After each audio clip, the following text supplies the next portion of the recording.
안녕하세요. 용인제일교회 임병선 목사입니다. 살면서 여러분들은 원수 없으셨어요? 그럴 때는 원수가 아니죠. 왼수죠. 나를 너무 힘들게 하고 괴롭히는 사람, 그래서 아주 미운 사람, 꼴보기 싫은 사람, 정말 망했으면 좋겠는 사람, 그런 사람 여러분 인생에서 없으셨어요? 지금 없다면 예전에는 있으셨어요? 없다고 그러면 그건 거짓말하는 사람이거나 거의 하나님급 되는 사람이거나 그럴 거예요. 시편에 원수라는 말이 몇 번 나오는지 아세요? 82번 나옵니다. 시편이 150편까지 있으니까 거의 2편에 1번꼴로 원수라는 말이 나오는 거예요.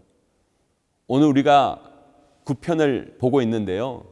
9편 전에도 3편, 5편, 6편, 7편, 8편, 오늘 우리가 읽은 9편까지 계속 원수라는 말이 나옵니다. 이것을 통해 우리가 알 수 있는 게 뭐예요? 시편의 저자들도 인생의 원수가 참 많았구나 라는 생각이 듭니다. 그렇다면 왜 시편의 원수라는 단어가 그렇게 많이 나올까요? 시편 9편 1절에서 10절, 오늘 우리에게 주시는 말씀 읽어보도록 하겠습니다. 시편 9편 1절에서 10절 말씀입니다. 내가 전심으로 여호와께 감사하며 주의 모든 기이한 일들을 전하리이다. 내가 주를 기뻐하고 즐거워하며 지존하신 주의 이름을 찬송하리니 내 원수들이 물러갈 때에 주 앞에서 넘어져 망함이니이다. 주께서 나의 의와 송사를 변호하셨으며 보좌에 앉으사 의롭게 심판하셨나이다. 이방 나라들을 책망하시고 악인을 멸하시며 그들의 이름을 영원히 지우셨나이다. 원수가 끊어져 영원히 멸망하였사오니 주께서 무너뜨린 성읍들을 기억할 수 없나이다. 여호와께서 영원히 앉으시며 심판을 위하여 보좌를 준비하셨도다. 공의로 세계를 심판하시며 정직으로 만민에게 판결을 내리시리로다. 여호와는 압제를 당하는 자의 요새이시요 환난 때의 요새이시로다. 여호와여, 주의 이름을 아는 자는 주를 의지하오리니 이는 주를 찾는 자들을 버리지 아니하심이니이다. 우리 인간이 가지는 감정 중에 대표적인 감정이 바로 미움이라는 감정입니다. 이 미움의 감정은 우리 마음 가운데 수시로 찾아옵니다. 사람은 관계 속에서 살아갈 수밖에 없고 그 모든 관계가 다 좋을 수는 없거든요. 그 관계가 무너지고 깨지고 힘들게 되면 우리 마음 가운데 미움이라는 마음이 찾아오게 되어 있습니다.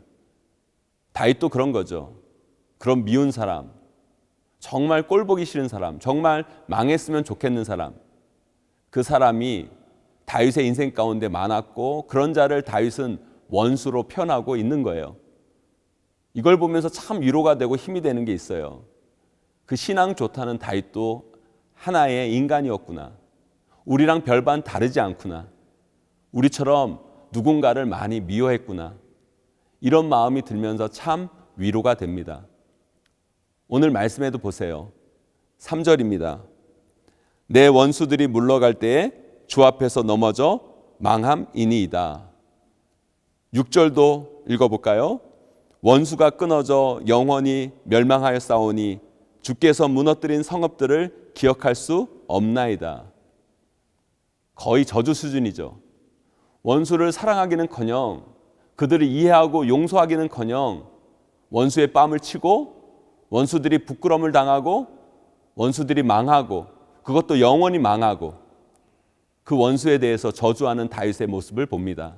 그런데 우리 예수님은 원수를 어떻게 하라고 말씀하십니까? 원수를 사랑하라. 7번씩 70번 용서해라 라고 말씀하십니다. 그런데 시편을 계속 읽어보세요. 원수라는 말이 82번 나온다니까요. 다윗이 신앙 좋은 사람이라고 그러는데, 아니 그래도 우리는 원수를 70번씩 7번은 아니더라도 한두 번은 용서하고 이해해 보려고 하는데, 그리고 원수를 사랑해 달라고, 원수를 미워하지 않게 해달라고 기도라도 하는데, 신앙이 그렇게 좋다는 다윗의 모습은 원수를 사랑하게 해달라고 하나님께 기도하는 게 아니라 그 원수 망하게 해달라고 저주를 하고 있습니다. 여러분 생각해 보세요. 솔직히 다윗의 이 모습이 우리가 배울 신앙의 모습은 아니잖아요. 그렇죠? 사랑하는 생명의 삶 가족 여러분, 우리가 하나님 앞에서 좀 솔직해지자고요. 원수를 사랑해야죠. 원수를 이해하고 용서해야죠. 그런데 솔직히 우리가 그게 잘 됩니까? 그게 지금 우리 수준으로 가능하다고 생각하세요? 우리 예수님이 우리에게 말씀하십니다. 원수를 사랑해라. 원수를 용서해라. 70번씩 7번이라도 그래라. 우리에게 말씀하셨어요. 그런데 솔직히 그게 됩니까? 안 돼요. 그러면 우리 예수님은 우리에게 안 되는 거 억지로 하게 해서 괴롭히는 분이 우리 예수님이 아니십니다. 우리 예수님은 그런 분이 아니시거든요. 우리 예수님은 우리가 못하는 걸 억지로 강제로 하게 하시는 분이 아니라 우리가 그것을 할 수 있도록 함께 하시고 도와주시는 분이 우리 예수님이세요. 네, 맞아요. 우리가 예수님의 말씀대로 원수를 사랑해야죠. 원수를 이해하고 용서해야죠. 그것도 70번씩 7번이라도 용서할 수 있는 마음이 돼야죠. 하지만 그건 우리의 결론입니다. 최종 목적지예요. 그러기 위해서, 그 결론에 도달하기 위해서 우리가 거쳐가야 할 과정이 있습니다. 우리가 해야 할 것이 있어요. 그게 뭔지 아세요? 우리 그 마음 그대로, 그 미운 마음 그대로, 용서하려고 하는데 하지 못하는 마음 그대로, 화나는 마음 그대로, 억울한 마음 그대로 우리 하나님께 그 마음을 먼저 가지고 나오는 것이 중요합니다. 여러분에게 정말 미운 사람이 생기면 우리 마음 가운데 어떤 마음이 듭니까? 화나는 마음이 듭니다. 막 나도 모르게 욕이 나올 때도 있고요. 따지고 싶어요. 그리고 싸우고 싶어요. 그런 마음이 들 때 여러분들은 어떻게 하십니까? 당사자 찾아가서 따지고 화내실래요? 그래 보세요. 그러면요, 말싸움이 커져서 머리끄댕이 잡고 싸우고 더 큰 싸움 날 수 있어요. 그렇다고 제3자 앞에 가서 그 사람 흉보고 욕하고 해보세요. 그 사람이 다 들어주고 여러분이 맞다고, 네가 옳다고 해주는 것 같죠?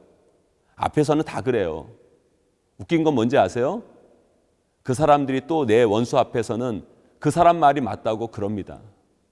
그리고 내가 말하면 그 사람들이 나팔수가 되어서 나중에 그 말이 돌고 돌아서 오히려 나에게 더 큰 오해를 만들고 더 큰 문제가 야기되고 더 나를 아프게 하는 게 우리 삶인 거예요. 그렇다면 도대체 어떻게 하란 말입니까? 아니 정말 미운데, 정말 화나는데, 정말 나도 모르게 욕이 튀어나오고 정말 못 참겠는데 어떻게 합니까? 그래서 다윗이 신앙 좋은 사람인 거예요. 그래서 하나님이 다윗을 그렇게 사랑했고요. 다윗이 참 하나님 사랑하는 사람인 거예요. 다윗은 그때 어떻게 합니까? 그 모든 마음을, 그 미운 마음까지도 하나님께 가지고 나와, 그리고 그 하나님께 쏟아냅니다. 그 하나님께 모든 것을 토해내요. 그리고 자기 마음을 있는 그대로, 미우면 미운 대로, 화나면 화나는 대로, 저주하고 싶으면 저주하고 싶은 대로, 욕하고 싶으면 욕하면서 그 마음 그대로 가지고 나와 하나님께 고백합니다. 거기서부터 우리 삶의 회복은 시작되는 것입니다.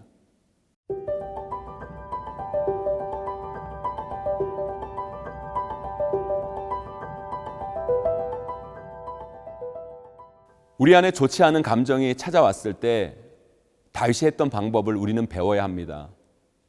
여러분의 그 감정을 하나님 앞에서 처리해야 합니다. 우리가 인생을 살면서 얼마나 많은 미움의 감정들이 우리에게 찾아옵니까? 수많은 사람들을 만나고 그 많은 사람들과 다 좋은 관계로 살아가면 얼마나 좋겠습니까? 그런데 우리는 그게 안 되는 사람들이잖아요. 그래서 갈등하고 미워하고 다투고 논쟁하고 힘들어하고 그게 우리의 인생입니다. 그 모든 마음들을 우리는 주님 앞으로 가지고 나와야 합니다. 우리 모습 그대로, 우리 연약함 그대로, 우리 부족함 그대로 그것을 가지고 나와 주님 앞에 쏟아 놓을 때 거기서부터 우리 마음의 상처가 치유되고 거기서부터 우리 마음의 회복이 시작되는 겁니다. 다윗은 뭐든지 하나님 앞에 가지고 나옵니다. 제가 앞에서 말씀드렸잖아요. 다윗도 사람이에요. 우리랑 별반 다름없는 사람입니다. 그도 미운 사람이 있었고요. 원수 같은 사람들과 부딪히며 살아가야만 했고요. 그래서 마음 아팠고, 그래서 속이 썩었고, 그도 힘들었고, 그도 아팠고, 그래서 그도 하나님 앞에서 죄 짓는 사람이었습니다. 그런데 그가 그런 사람이었음에도 불구하고 그가 하나님의 사랑을 그토록 받은 사람이 될 수 있었던 것은 아주 간단합니다. 그는 그 모든 것을 하나님께 가지고 온 사람이었다는 거예요. 그는 늘 주님께 자신의 모든 것을 가지고 나왔습니다. 그리고 그것을 하나님께 쏟아놓고 나눴어요. 이것이 바로 우리와 다윗의 신앙의 차이를 만들어내는 겁니다. 그런데 우리는 보세요. 우리는 자꾸 내가 해결하려고 하잖아요. 내가 노력해서 뭘 하고 내가 애써서 뭘 하고 나 혼자 힘으로 내 스스로 하나님 없이 자꾸 뭘 어떻게 해보겠다고만 하잖아요. 그게 바로 교만입니다. 교만은 다른 것이 아닙니다. 하나님 없이 살려는 게 교만입니다.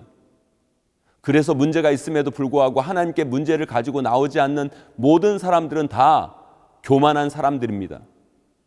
그래서 기도하지 않는다는 것은 지금 나는 교만하다라는 것을 증명하는 거예요.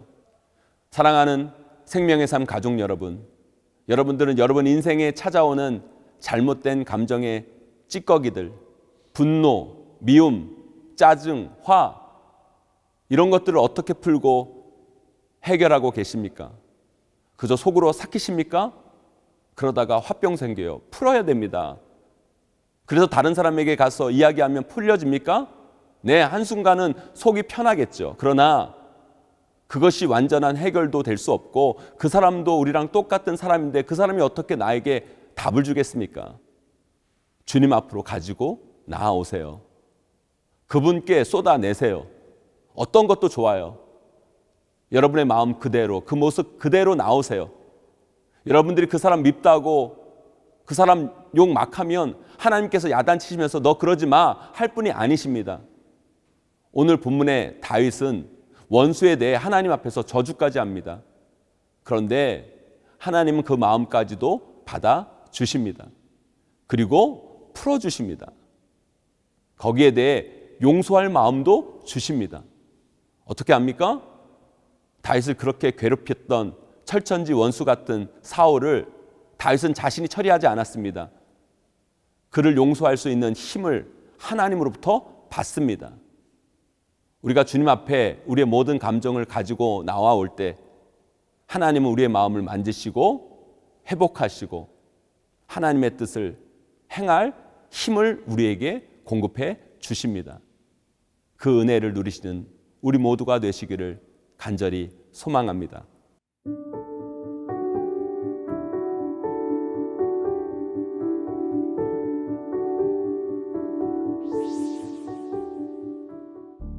하나님, 제 마음 가운데 미움, 분노, 우울감, 시기, 질투, 나쁜 감정들이 올라옵니다. 그 감정들 제가 어떻게 처리할 수 없어 이 모든 것을 가지고 나와 주님 앞에 고백합니다.